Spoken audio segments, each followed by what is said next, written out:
الغزالات ديالي، اولا مرحبا بكم في قناتي الثانيه قصص شهرزاد، وثانيا مرحبا بكم في القصه الثالثه ديالنا. لا تقولوا شهرزاد ما نبرهاكمش. وكنضرب بلا ما نوصيكم لي لايك كديروهم، تعاليق زوينه كتخليوهم، واكيد اللي مازال ما تابوناش حتى في هذه القناه يتابونا ويفعل الجرس باش نولي نحط فيها القصص بلا ما نعلمكم، يعني غير فهمتي نحط القصه وتوصل لكم الاشعار. المهم الغزالات هنا ما بقى لي الا نقول لكم وجدوا راسكم، كاينه قصه الفرع الفروعي. كاع هادشي اللي سمعتوه ديال البكا والشكا وديال الفقصه دابا غيبرد لكم خاطركم بواحد لاله مولاتي القصه من القصص اللي كيعجبوكم البنات. وجدوا راسكم وتصنتوا مزيان. معكم نجاة، وحكايتي بدات قبل كاع ما نتزاد. حكايتي بدات نهار اللي ميمتي كانت عندها 17 عام. فديك الوقيته كانت في الفتره ديال المراهقه، مازال سالفه ما عارفاش بالضبط اشنو غادي دير. خوتها بجوج بيهم اللي كانوا حاكمينها ورادين ليها البال، بجوج بيهم كانوا حرقوا للطاليان، وبقات غير هي وخواتها تقريبا كلهم كانوا مزوجين. لقات سيبه وكانت عرفات على واحد الشاب اللي كان ولد نفس الحي اللي ساكنين فيه ديك الساعه جدي وجداتي. علاقه بدات كتطور حتى درت معها علاقه، وفي هذيك العلاقه كانت حملات بيا انا. المهم خبات حتى عيات، وفي التالي جداتي كانت عرفات، وفي هذاك الوقت كانت هزات راسها ومشات عند مات الولد وقالت لها البنت مازال ما كملاش 18 عام، وحده من الجوج يا ولدك يجي يتزوج بنتي ويعقد عليها ويقيدها في الحاله المدنيه، يا غادي نمشي للقضاء. هذوك الناس كانوا واحد شويه حجرتهم ثقيله، وكانوا خوتو عائلته عائله الاب ديالي كانوا شويه لاباس عليهم، خافوا على راسهم وخافوا على ولدهم، فقرروا انهم يتزوجوا ولدهم لمي. وفعلا ما بين ليله ونهار زوجوهم، ما داش بزاف حتى داروا دول المشاكل وعاوتاني جراو على مي. امي رجعت لدارنا. المهم رجعت ميمتي ما داش بزاف عاوتاني حتى كنت زاديت، انا راه زاديت على 7 شهور. المهم فاش تولد الناس كاملين كانوا عرفوني انني بنت الحرام، اي انني نتيجه علاقه غير شرعيه. واخا هما حاولوا انهم يستروا، ولكن ما بقى ما يتستر، لان حتى باش مثلا نجروا 9 شهور ويقولوا ان البنيت تزادت على 7 شهور، انا راه تزادت على 7 شهور. الام ديالي ما عجبهاش الحال، جداتي ما رضاتش، جدي مسكين من ديك الساعه ركبوا السكر، المشاكل والصداع مع خوالي من برا كانوا كيتحلفوا كيقولوا غنجيو غنذبحوها غنديروا ليها غنفعلوا ليها. مهم التروينه اللي خلات جدي وجداتي يخويو هذيك المدينه ويمشيو لمدينه واحده اخرى وغيبداو حياتهم من جديد. داز تقريبا واحد العامين ميمتي كانت تعرفات على واحد السيد. هاد السيد كان خدام في المخزن، كان حماق عليها وعارف القصه ديالها من طقطق حتى السلام عليكم، ما كانش عنده المشكل، ولكن شرط عليها حاجه وحده، انه باغيها بوحدها بلا بنتها. ميمتي في جميع الحالات ما كانش معوله ديري معاها، حيت كانت خايفه عليا انا، راه كيف ما كيعاودوا الله اعلم. مني كنت مازال صغيره كنت واحد البنت اللي شهيبه وغزاله، يعني اللي كيشوفني كيحماق عليا. امور تيسرات صافي. المهم تزوجات، انا بديت كنكبر وليت كنشوف غير مي وبا، يعني الجد والجده ديالي، حيت انا كنقول لهم مي وبا لحد الساعه، هما اللي كنشوفهم قدامي فكنت كنقول لهم ماما وبابا. وماما فاش كانت كتجي هي وليداتها اللي ولدت مع هذاك الراجل كنت كنتعامل معاه على اساس انها خالتي. ما عمر مي ما قالت لي انك انتي راه بنتي، ما عمرها ما قالت لي هاد الهضره. وحتى خالاتي كاملين كانوا كيتعاملوا عادي. انا كبرت كيف ما قلت لكم بالفكره ديال ان هادو كاملين خوتي، وان امي وبا حتى درت 6 سنين وفي واحد النهار وبدون سابق انذار غادي نسيق الخبار انني انا ماشي الام، ماشي بنت هادوك الناس، ولكن بنت فلانه. والاب ديالي راه كان عنده علاقه مع امي وتزوج بها ومن بعد طلقها. المهم عرفت ليستوار كامله وعرفتها بواحد الطريقه اللي خايبه، حيت عرفتها عن طريق واحد بنت خالتي اللي كانت تقريبا كبر مني واحد شويه، وكنا مضاربين ولاحتها ليا يعني، وقالت لي راك انتي بنت الحرام وسيري قلبي على باك. انا تما كنت باغا نحماق وبديت كنبكي وكنقول لهم بغيت با، وجبدوا لي الوراق وكيقول لي شوفي راه انتي راه مو كانت مزوجه وراه غير طلقات ما غير طلقات، وراه موك تزوجت مره اخرى داكشي علاش بقيتي عندنا. المهم بقى فيا الحال، كنت كنقول با علاش ما كيسولش فيا، مي علاش ما حنيناش فيا. المهم من صغري كبرت بهذيك العقده ديال الوالدين، العقده ديال ان كنحس براسي كلشي ما حملنيش، كلشي متخلي عليا. كنت كنخاف ان الجد والجده ديالي وقع ليهم شي حاجه. الامور غادي تيسر، غادي نبقى غاديه وكنكبر، مره كنسى الموضوع ومره كنتفكر. وغتمشي ايام حتى النهار اللي غادي ندير 12 عام وتما غتوفى الجده ديالي، وانا حياتي غادي تقلب كثر لان الجد ديالي كان كبير في العمر وكان خاصو اللي قابلو. فخوالي وخالاتي كاملين بقاو معولين عليا، معولين على من 12 عام تقابل راجل عنده 70 عام. من 12 عام كنت كندخل كنطيب كنصبن كنجمع الدار كلشي كنديرو. خالاتي كانوا كيجيو حدهم حد تخمال وكيمشيو يتفرسكوا، كل وحده كتمشي لدارها. هادشي كامل اللي كنت كندير وكنت دايها في قرايتي، ما عمرني ما فرطت فيها. المهم غادي يدوز سنين حتى النهار اللي غندير 17 عام وتما جدي غيدي مول الامانه امانته وغادي نبقى بوحدي في الدار. هنا العائله كامله غضربهم النفس عليا وكلشي قالك حقا ما حقا ما خصنيش نبقى بوحدي. ولكن شكون اللي غيتقدم باش يجيبني يسكن عنده؟ حتى شي واحد. انا كنت واحد البنت اللي زوينه بزاف وكانت العين عليا. فداك الوقت واحد ولد خالتي كان باغي حماق ويتسطى عليا وشحال من مره حاول انه يهضر معايا. وفي هذيك الوقيته اللي كانت عندي داك 17 عام ومع الفراق ديال جدي، مع كنت كنحس براسي تالفه ما عارفاش بالضبط اشنو غندير، بديت كنرتاح ليه كنعاود ليه. علاقتنا بدات كتطور حتى وليت كنبغيه وكنحماق عليه، وهو كان حنين فيا بلا قياس وكان دائما كيقول لي انا معاك ولا احتاجيتيها نعطيها لك. السيد كان في الطاليان عايش ما كان كبر مني انايا ب10 سنين، كانت ب 11 عام، كانت عنده ديك الساعه 28 عام. المهم كان موعدني بالزواج، كان كيقول لي غديري 18 عام نجي نتزوج بك ونفاتح ماماك في الموضوع. مهم السيد كان مبين لي انه باغي يتزوج بيا. في هذه الفتره بالضبط كانوا جاو فيا شي ناس باش يخطبوني، بالحق انايا كنت رافضه وما كنتش باغا. وما نقولش لكم على كميه الهضره اللي كانت فيا، كل واحد واشنو كيقول. هل اللي كيقول ما خصهاش تجلس بوحدها ولكن شنو هو الحل ما كاينش، هل اللي كيقول راه كطير وانا ربي عالم والله ما كنت كنطير. مهم كل واحد واشنو كان كيقول. داز هذاك الصيف بدا الدخول المدرسي، ديتها في قرايتي. خالاتي كانوا مره كيجيو، كل مره فين كنجلس، مره كنجلس في دارنا، مره كنمشي نجلس عند خالتي، مره عند امي، مره عند خالي. مهم بقيت مجالقه ما بيناتهم كاملين وما كانش عندي المشكل وكنت صابره وكنقول ما عندي ما ندير هادشي اللي قسم عليا الله. وحين كنت كيف ما قلت لكم شويه ثقيله فما كانوش عندي دوك المشاكل بزاف. فهاد المده كامله كانت علاقتي مع هذاك ولد خالتي. سيد نهار وما طال معايا في التليفون وعايشه مع الحب والغرام وراد ليا البال وفين مشيتي ومنين جيتي وكيقول لي انا كنبغيك وكنحماق عليك وامتى يوصل النهار اللي نتزوج بك. وكنت كنهضر معاه في بزاف د الحاجات اللي ما كانش خاصني نهضر معاه في هذاك الوقت. وهو كان كيقول لي انت اعتبري راسك انك مرتي، وكان كيقول لي صيفط لي التصاور ديالك وشحال من مره درت معاه ابل فيديو. مهم العلاقه كانت طورات لدرجه انه واحد المره كنزل المغرب وما كان قالها حتى شي واحد وكان جاي عندي للدار وكانوا شي حوايج غير انا ما كان زعما علاقه كامله وهو كان باغي العلاقه كامله. انا اللي كنت رافضه وكنت كنقول له لا هادشي الا بغيتي خاصنا نتزوجوا. وحيت هو كان خايف من الجيران وخايف لا يوقع شي مشكل ولا شي حاجه، هذاك الشيء علاش ما بغاش انه زعما يورك عليا. صافي بقينا هكاك، العلاقه غاديه وكتطور حتى كنت خديت الباك ديالي وطلعت لافاك. هنا كان جا عاوتاني في الصيف، فاش جا في الصيف كنت فتحته في الموضوع وقلت له ولد الناس واش ما غتزوجش بيا. قال لي غنزوج بيك ولكن صبري عليا شويه، انا باقي لحد الان الامور ما تقاداتش ما هادي. مهم بدا كيدخل ليا الشكلي في العكلي وكيقول لي امي راه باقي كتسناني ندير ليها الدار وباقي كتسناني نعاود ليها الفراش وغتصبري معايا شويه ودابا الا جبت ليها الزواج راه ما غتبغيش. وانا هذيك خالتي بالضبط كنت عزيزه عليها بزاف وكنت مأكده مليار في المية الا قال ليها بغيت نتزوج بفلانه ما غتقولش ليه لا. المهم بقيت صابره معاه حيت كنت كنبغيه وكنقول معليش الدنيا هانيه. دوزنا واحد المده وعاوتاني جبت معاه الموضوع ديال الزواج. قال لي بلاتي وفي هذا الوقت كانوا كيجيو فيا الخطاب، ما كاينش شي واحد في العائله اللي ما كيجيبش ليا شي واحد. المهم اللي كيجي كنرفض، كيقولوا لي علاش كندير السباب القرايه. بقيت جاره العام الاول في لافاك، العام الثاني خديت الاجازه. ديك الساعه بديت كنقول لهم لا باغا نخدم، خدمت كيجيو فيا الخطاب والو. السيد انا وياه في علاقه كان كيجي بعض المرات ما كنقول حتى شي واحد، كنتلاقى معاه كنت متمسكه انني ما نعطيش شرها فيه. ولكن ما نكذبش عليكم البنات غلطت بزاف معاه. وإلا سولت له اليوم علاش نادمه غنقول لكم ندمت على هذا الشيء حيت اولا حرام وثانيا ما يستاهلش.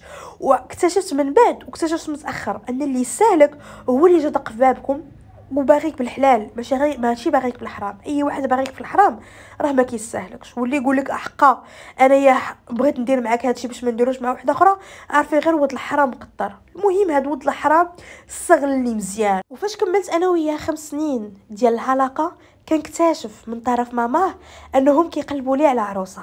انايا فاش عرفت تصدمت، كنت سالفه ما عارفاش راسي من رجليا لدرجه ان خالتي عرفات ان كاينه شي حاجه وكانت كتقول لي مالك ياك لاباس شنو واقع. كنشوفها وكنقول لها ما كاين حتى شي حاجه. خرجت من عنده من الدار كنبكي، هزيت التليفون وعيطت ليه وقلت له فلان راه شنو سمعت واش الهضره بصح؟ قال لي هاد الهضره ما منها حتى شي حاجه ومسح السما بليقه. المهم السيد دار ليا فيها ان ما كاين حتى شي حاجه نهائيا. المهم كملتها في قلبي وسكت وقلت له ربما مولي باغا تزوجوا. قلت له هضر مع ماماك وقول لها على زواجنا. قال لها دويت معاها دابا غتقول ان بيني وبينك علاقه، وانا ما بغيت حتى شي واحد يعرف ان بيناتنا علاقه، بغيت تجي من امي. ودابا ها هي امي كتقابل كت كتقلب ليا. ايوا سيري عندها للدار وبداي تجمعي معاها وتخملي معاها وديها للحمام باش زعما تعجبيها وتزوجك بيا. وانا نقول له واش ماما غنحتاج انا نمشي نخمل معاها الدار ونديها للحمام؟ وزيدوا انا هادشي ما كنديروش، الا درتو دابا غتعيق بيا. المهم بدا كيدخل ليا من هنا ويدخل ليا من هنا ويقول لي شوفي انا ما قلت لهم والو، انا كنبغيك ومستحيل نتزوج بوحده اخرى من غيرك. صافي انا تيقتو كالحماره. في هذا الوقت كنت يلا خدمت، يلا بديت الخدمه. المهم كنت فرحانه بخدمتي، الامور الحمد لله كامله ميسره، يعني في خدمتي وفي قرايتي كلشي كان غادي مزيان. المشكل الوحيد ديالي هو هذا الحيوان. صافي بقينا هكاك دازت تقريبا ما كاملاش شهر ونص، حتى كنساق الخبار عاوتاني بالصدفه ان خالتي وبنت خالتي مشاو يخطبوا لي واحد خالتي بنت الحومه ديالهم. انا فسقت الخبار صافي جعرت عيط له في التليفون، كان غوت وكنقول له واش كضحك عليا. السيد ضربها بنكره قال لي انا ما في خباري حتى شي حاجه، غادي ندوزو واحد الفتره ماشي بزاف تقريبا نقولي واحد الشهر حتى كنساق الخبار ان خالد العفطه مصنن البيطان نازل للمغرب باش يمشي يخطب برجليه. انا تما صافي جعرت، كنت مشيت وعيط له في التليفون وقلت له غتنزل عندي البلاصه الفلانيه ولا غندير لك الشوهه. جا عندي السيد بوجهه احمر وقال لي اش من شوهه اللي غديري انت اصلا مشوهه، انت لا تريكسك لامك سير بعدا قلبها على باك وشوف هذاك واش باك ولا ماشي باك. قال لي سمعيني ما تصدعيش ليا راسي، دوزت معاك وقيت، دابا عطيني التقار. انا لا ما عجبتينيش وزيدون داكشي اللي غناخذ خديتو، ودابا ما بقى عندي ما ندير بيك. انا باغي بنت الناس، بنت الاصل والفصل، البنت اللي ما كتخرجش نهائيا من الدار، ماشي بحالك نتيا ما كاينش اللي يحكمك ونجيك من الاخر تقولي نص كلمه. تصاورك وفيديوهات كاملين عندي، ودابا يا بنت خالتي غتعطيني التقار. عرفتونا فاش قالها ليا طحت في الارض كنبكي كنقول انا درتها بيديا، انا الحيوانه نقولوا 17 عام ما كان عندي عقل. بالحق فاش ولات عندي 24 عام و23 عام كيفاش باقا متسيقه؟ كيفاش باقا غاديه في الهبال؟ واش اللي باغي يتزوج بك غيتسلك هذا العمر كامل؟ عامين سالينا، راه اصلا غير واحد الشهر شهرين كيقولك باغي الحلال وكيجي لداركم. بكيت وجدبت ومرت الخدمه اللي كنت دخلت ليها خرجت منها ودس بواحد الحاله ديال الاكتئاب لدرجه العائله كاملين ولو عارفين انني انا مزعوطه فيه، ما قاليش ان بيني وبينه علاقه، عارفين انني انا كنبغيه وهو فاش خطب وقع لي داكشي. وجات عندي خالتي وقالت لي شوفي يا بنتي انا والله ما كان في خباري، وكون كان في خباري كون جيت عندك انتي، ولكن انتي ما عمرك ما بينتي ليا. وانا ضربتها بنكره وقلت لها خالتي هاد الهضره ما منا حتى شي حاجه غير انا عيانه شويه. صافي دوزنا هذاك الشيء، السيد تزوج دار واحد العراسيه ما نقولش لكم عليها، دازت 6 شهور هاد السيده وداها معاه. صافي مشاو، انا بديت حياتي من جديد حيت ما كانش عندي اختيار. شنو غنبقى جالسه شكون اللي غيعطيني الدرهم هي الاخرى؟ ميمتي كانت هازه راسها مع وليداتها ما كتعقلش عليا، الا درت فيا المزيان كتعيط لي نهار الجمعه ناكل كسكسو. خالاتي كتمشي تاكلي عندهم ولكن باش يعطيوك ما يعطيوكش، وانا خاصني بزاف ديال الاحتياجات. من نهار اللي ماتوا جدي وجداتي ما عمر شي واحد ما عقل عليا زعما وكان هازني هزان. انا كنت غير كنديباني وكنتقاتل، نمشي عند هذا يدور معايا، هذا يصيفط ليا، هذا جاي يجيب ليا معاه، حيت اكثريه ديال العائله ديالنا كانوا في برا. المهم يا هذيك غادي نبقى هكاك. انا في ديك الساعه صافي كفرت ولا اللي كيبان ليا في الخدمه. المهم بديت عاد للخدمه. اول حاجه قلبت على خديمه، الحمد لله الامور ديالي تيسرات وبديت الخدمه ديالي. وهنا كنت عارفه ان ما كايناش شي حاجه غتوصلني من غير الخدمه، فكنت عطيت الجهد ديالي كامل وكنت كنحاول انني نبحث في الدومين اللي كنت خدامه فيه. صافي بديت كنخدم وفي نفس الوقت كنقرا. بقيت مقاتله تما، ما بقاش كتهمني نهائيا هضره الناس، لدرجه ان الدار ديال جدي اللي كنت ساكنه فيها وبنادم كامل راد ليا البال، وانا هذيك الساعه كنت كنخدم، ومن بعد كنت كندوز السوايع بالليل وبنادم بدا كيهضر وكيقول هذه كتدخل معطله. كنت خليت هذيك الدار ومشيت كريت واحد الدويره صغيره وسكنت فيها وبديت حياتي من الزيرو. علاقتي مع العائله في اتساع، بنادم كيهضر وانا مخلياه، ما كندوي ما كنتكلم، الدق والسكات وهذا الشيء اللي خدام. راه البنات الا بغيتو تنجحوا ما تبقاوش تقولوا احلام ديالكم وهذاك الشيء اللي كتفكروا لعباد الله. نخدم خدمتي، نشد طريق الله حيت ما كاين ما احسن من طريق الله. وبالتجربه يا البنات هادشي اللي خدام، كوني مع الله يكون معاك. فداك الوقت رجعت لله بزاف، درت الفولار، دخلت سوق راسي، ندمت على كاع هذاك الشيء اللي داز واستغفرت الله على كاع هذاك الشيء اللي درت.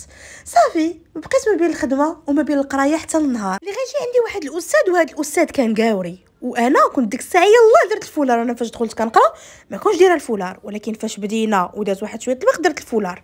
وكنت زعما داخله سوق راسي ما فيا لا صداع لا مشاكل. البنات تما كانوا غير كيطيروا، يتلصقوا في الاساتذه ويتلصقوا في الدراري، انا كنت ترونكيل، الخدمه وسكات. المهم غادي يجي عندي وغادي يقول لي فلانه، قلت له نعم. قال لي انا الصراحه عجبتني الخدمه ديالك بزاف، عجبتني الطريقه ديال التعامل ديالك، كتفهمي في الدومين ديالك مزيان. هذاك الشيء علاش رشحتك لواحد الشركه، وهاد الشركه كاينه في الدوله الفلانيه. هاد الدوله كانت في اوروبا. انا فاش سمعتها ما فهمتش، ما كنتش فاهمه بالضبط اشنو كيقول. قلت له ما فهمتش. قال لي واش بغيتي تخرجي برا المغرب تخدمي؟ انايا تصدمت، اويلي هاد لقينا شنو كيقول. شفت فيه وقلت له زعما كيفاش، وانايا ما عارفاش، وزعما ما عرفتش غنقول ليه. هو يقول لي انا دويت معاهم، قال لي شكرتك ليهم وتقدري دوزي المقابله عبر الانترنت. قال لي غيدوزوا لك مقابله في سكايب الى الامور تيسرات وعجبك الحال، راه هما غيتكلفوا لك بالمصاريف كامله، يعني هما اللي غيتكلفوا لك بالاوراق وبكل شيء حتى توصلي عندهم تما. صافي انايا في الاول هاد الهضره كامله كان جاتني بحال شي حلم. مازال ما كملتش في المدرسه حتى عام ونص، يعني بقات ليا واحد شويه باش ناخذ الماستر. الخدمه يلاه بديت كنثبت راسي فيها، يلاه شديت بوست مزيان. واش غنخلي هادشي كامل كي غندير؟ منين جاتني هاد الخدمه علاش عزلني انا وما عزلش البنات اللي كانوا دائما كيدوروا به ودائما كيبقاو زعما ما نعرف شنو. المهم تما كنت عرفت ان الخدمه هي اللي كتوصلك. صافي كنت قلت له واخا ان شاء الله يكون خير. هزيت راسي، داز تقريبا واحد اليومين تواصل معايا، قال لي غادي دوزي لونتروتيان في الوقت فلان، راه غيتواصل معاك واحد السيد سميتو فلان. ما كانش متسيقه، وهادشي كامل بالنسبه ليا كان حلم وفحال تفليه، ما عارفاش راسي من رجليا. كنت قلت له واخا اوكي ان شاء الله يكون خير. صافي هذيك في هذاك الوقت الفلاني اللي قال لي فيه كندويت مع هذاك السيد.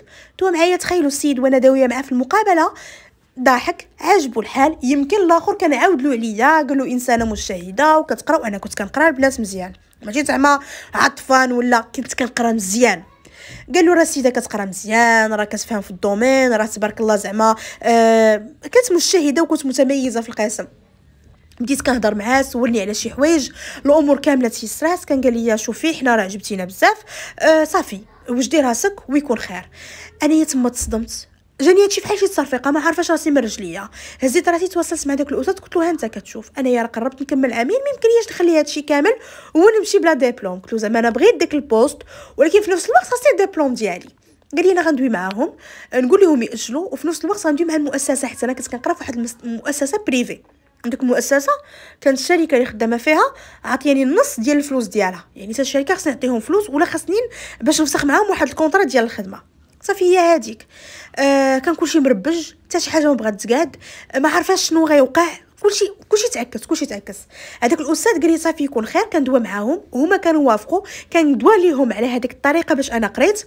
هما كانوا قالوا لي غادي نصيفطوا لها واحد المبلغ اللي تقدر انها تخلص، ولكن في المقابل انها غدير معنا كونطرا، وفي الوقت الفلاني غادي تبدا، ومن دابا غنقادوا ليها الوراق. فعلا داكشي اللي كان. انا هادشي اللي كنعاود لكم اليوم كنعاود لكم بالزربه، وغتقدروا تسمعوه في واحد الوقت اللي قصير، ولكن حتى في الواقع في الحقيقه ما داش بزاف. تخيلي كندوي معاه اليوم الغد لي كيجاوبني جواب يعني قاطع، حتى من الاوراق كلشي تيسر. راه ما جيت فين ناخذ الماستر ونقاد الامور ديالي مع الخدمه، حتى الوراق طلعوا، حتى كنت طلعت عندهم وبديت خدامه. العائله كامله من الطرف اللي كيقولوا لي فلانه راه مشات لبرا خدامه ما نصيقش، كيفاش مشات من المغرب بالوراق وحنا راه تواصلنا كاملين، راه لا بعيالات لا برجال كلهم كيمشيو قاطعين البحر كاملين. ما كانش شي واحد اللي كيمشي هكا في كلشي حارق، كلشي غير الحراق على اخوه. كيمشي تما 7 سنين ديال الكرفي، 8 سنين ديال الكرفي، وعادي نطلع لك الوراق. وشي وحدين في العائله الى يومنا الان مازال ما مطلعينش الوراق، مازال لحد الان ما مطلعينش الوراق. كيفاش انا اللي ما عندي حتى شي واحد ما كاينش اللي يشد ليا بيديا غادي نمشي بوراقيه؟ ما بغاش تفهم ليهم كلشي تسطى. صافي مشيت لهذيك الدوله، بديت مع هذيك الشركه، الحمد لله دغيا تبت راسي. كنت فعلا كنخدم مزيان وكنفهم. هذاك الاستاذ ماشي غير جا وعطى سميتي، حتى كان شاف الخدمه ديالي كيفاش دايره، الامور تيسرات، بقينا غاديين هكاك. ما جات فين ندور عليا واحد العامين، حتى الحمد لله ربي سهل عليا لواحد الدرجه اللي انا بقيت واقفه وكنقول ما يمكنش، واش هادشي اللي عايشه فيه اليوم بصح ولا لا؟ كنت شحال هادي قالوا لي غنوصل لفين وصلت ما نتيقش. وانا ديك الساعه كنت كنقول علاش انا ما نساهلش، علاش انا اللي با يتخلى عليا، وعلاش انا اللي متزوج وما تعقلش عليا، وعلاش جدي مات وعلاش جده ماتت، وعلاش وكنت كنبكي على شي حوايج اللي اليوم كنحمد الله حيت وقعوا. حيت كنت انسانه عاديه كان ممكن ما يكونش عندي داك الاصرار. حيت كنت مثلا مع هذاك السيد وكملت معاه، كان ممكن اليوم نكون مزوجه وكناكل العصا وضاربه الطم وساكته، حيت شخصيتي راه كانت ضعيفه وكان هو اللي متحكم فيا. كون بزاف البنات. كنرجع وكنقول ربي فاش كيكتب لنا الحاجه خصنا نحمدوا الله ونشكروه، حيت المستقبل ما عارفينوش شنو فيه، واي حاجه طرات عرفي ان فيها خير وقولي فيها خير وربي غيدير لك فيها خير، وتفاؤلوا خيرا تجدوه. صراحه هذا هو المنطق اللي وليت خدامه به. نسيت لكم واحد النقطه مهمه. الوقت اللي كنت وصلت لهاد البلاد كنت من موراها تقريبا نقولي بواحد الشهر غادي يصيفط لي هذاك ولد خالتي ميساج في الانستغرام، حيت انا كنت بلوكيها بكل شيء. هو يقول لي مبروك عليك، يلا قالت لي ماما انك جيتي، المهم الا احتاجيتي شي حاجه ها انا هنايا قريب ليك. حيت هو كان في دوله وانا في دوله ولكن قرب لبعضياتنا ما بعدش بزاف. انا قريت الميساج خليت لي فيو ما بلوكيتو ما حتى شي حاجه. وفي داك الوقت كنت كنصيفط كنحط صوري عايشه حياتي بالطول وبالعرض طبعا فيما يرضي الله. الحمد لله الامور كامله كانت ميسره. المهم قلت لكم من مورا هذيك العامين ونص حتى غنكتشف بالصدفه، حيت انا من مورا ما مشيت ما بقيتش نهائيا متبع الاخبار العائله، وخاصه الناس هكا اللي بعاد، ولاد خالتي وبنات خالتي وداكشي ما كنعرفش شنو كاين. وحنا عائلتنا كبيره يعني كنعيط لخالاتي كثيره لاباس كثيره مع صحيحه باي باي بسلامه، ما كنطولش معاهم الهضره. المهم غادي نعرف بالصدفه ان هذاك ولد خالتي وقع ليه مشكل مع مرته، الله اعلم هما كيقولوا ان هي حقا غرقات ليه وهي اللي دخلته للحبس. انا الله اعلم، هو ولد الحرام ويدير العجب المتعجب. يقدر يكون هو دار شي موتيف ودخل للحبس، تقدر هي اللي تكون دخلاته. المختصر المفيد انه فاش دخل للحبس ما عقلاتش عليه، وقال لك منين مشات لتما دبرات على راسها وخرجت خدمات وتعرفت على الناس ولات تاكل من العينين. انا فيما كانوا كيبغيو يعاودوا ليا وداكشي كنقول لهم هادشي ما كيهمنيش وكنسد الموضوع صافي، وما كنبغي نبين لهم حتى شي حاجه. وفاش كيدوي معايا شي واحد اللي عارفه غير بقى يشك كنقول له مسكين الله يعاونو، وكيقول لي زعما هو ما عرفناش كنديرو، كنقول لهم واتا انا يلاه جيت وما عارفاش منين ندخل وزايدوا للبعد وانا ديك البلاد ما عارفاش شنو فيها والخدمه، وكنبقى نتلكك وصافي زديت الموضوع وما بقاش فيا وماشي تشمت فيه. والله يكمل عليه حيت اللي كيزرع الشوك راه هو الاول كيدوز عليه. المهم الامور تيسرات بقينا جارين هكاك. انا في هذه الفتره بزاف ديال الناس من جنسيات مختلفه كانوا بغاوني للزواج. بالحق انا كنت كنقول خاصني نثبت راسي، خاصني نلقى الشخص المناسب اللي غادي نكمل معاه حياتي عاد ديك الساعه نتزوج. المهم كنت واخده راحتي وديك الساعه كنت باغا يلاه باغا نكتشف، باغا نسافر، باغا ندور، باغا نخسر على راسي الفلوس، باغا نعيش الحياه. داكشي كامل اللي كنت محرومه منه حياتي كامله كنت كنفديه. في العطل كنت كنزل المغرب كنصرف الفلوس بالهبال، كندوز عند العائله. مهم كنت عايشه حياتي بالطول وبالعرض حتى النهار عاوتاني اللي غنتلاقى مع هذاك ولد خالتي في المغرب. حالته حاله الكلاب، جاي في واحد الحاله ما نقولش لكم عليها. مهم تما غادي نكتشف عاوتاني انه مرته كانت حامله في الوقت اللي دخل الحبس وخرج، ومن النهار اللي خرج ما عمره ما قدر يشوف ولده، حيت ديك الساعه قالت له احقا العنف الجسدي ما العنف الجسدي مهم شي حاجه بحال هكا. والسيد ولا حالته حاله. في واحد النهار كنا مجموعين في الدار ديال خالي، كان عنده واحد المناسبه ديال بنته وكان شافني ويلا جا باغي يهضر معايا. كنت خويته طلعت للصاله الفوق. المهم يلا طلعت هو يتبعني شدني وقال لي بغيت نهضر معاك. شفت فيه قلت له ياك لاباس شنو كاين؟ قال لي انا بغيت نعرف علاش فيما كتشوفيني كتخوي عليا. طلعت ونزيت قلت له علاش نخوي عليك زعما شنو بيني وبينك؟ قال لي انا عارفك مازال حاقده عليا. قلت له حاقده عليك؟ علاش غنحقد عليك؟ قال لي على داكشي اللي داز. وانا نضحك وقلت له واش من نيتك كدوي؟ قلت له ويلي داكشي اللي داز شحال هادي وانا نسيت، وهذاك غير عقل ديال الصغر. وانا فاش كنتفكر داكشي كنبدا نضحك كنقول ويلي كيفاش انا كان كيسحاب ليا كنبغيك. وهو يقول لي اذا ما كنتيش كتبغيني. قلت له الله يهديك تاش من حب، واش كتضحك على راسك ولا كتضحك عليا؟ قلت له واش وحده بنت 17 عام اش من حب كتعرف؟ هو يقول لي لا وراه طولنا. قلت له ديك سميتها غير العشره. وانا في هذاك الوقت كان عندي الفراغ وخلاص، حتى هو اللي كاين. قلت له شوف، قلت لي انا داكشي اللي داز عليا صعيب بزاف، واما داكشي اللي درتي انت ماشي شي حاجه مقارنه بحياتي كامله. قلت له شوف غير كون مرتاح وخوي راسك الهبيل، وضربت فيه تلميذ طالعه. المهم السيد بقى كيشوف فيا انا طالعه، تلاقيت عاوتاني مع بنات خالاتي، ضحكت معاهم شويه، دوزنا القصاره، من بعد هزينا راسنا كل واحد مشى في حالاته. من مورا هذاك الشيء تقريبا بواحد 3 ايام صافي انا كانت سالات العطله ديالي غادي نمشي. فاش وصلت وحليت الباسي ديالي وداكشي كنلقى السيد مصيفط ليا ميساج وكيقول لي فيه فاش شفتك تفكرت كلشي وما عمرني ما نسيت هذاك الشيء اللي داز. انا شفت هذاك العجب بقيت كنشوف فيه شويه وانا صيفط له ميساج وقلت لي واش باقي في نفس الفيلم، راه داك الشيء داز. هو بيقول لي لا انا كنبغيك وما عمرني ما قدرت ننساك، وانا راني دويت مع ماما عليك، ما دويت مع ماما عليك. انا فاش قال لي دويت مع ماما صدمني، وانا نقول له شوف انا غنجيك من الاخر، انا راه ما كنبغيكش وما عمرني ما حسيت تجاهك بشي حاجه.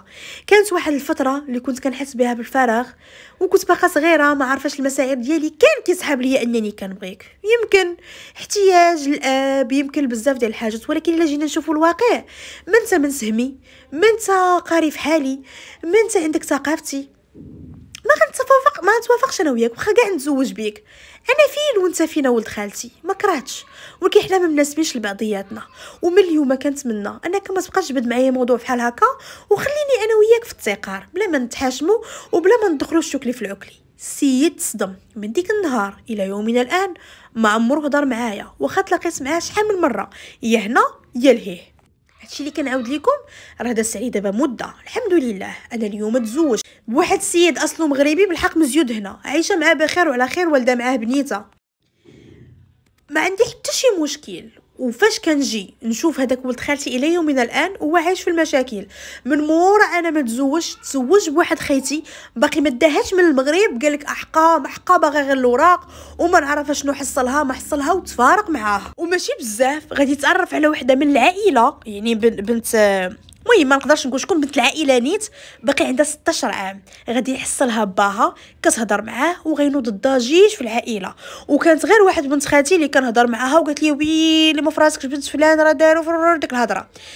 باقي لحد الان كيتلاوط، باقي لحد الان ما دار حتى شي حاجه في حياته، وكونوا مأكدين انه ما عمره ما يدير، حيت اللي كيضحك على بنات الناس ما عمر ربي ما يسهل عليه. انا جيت كنعاود لكم القصه ديالي باش اولا البنات يديروا النفس ويديوها في قرايتهم ويديوها في راسهم، ما عمر ما يخليو ولد المرا يضحك عليهم.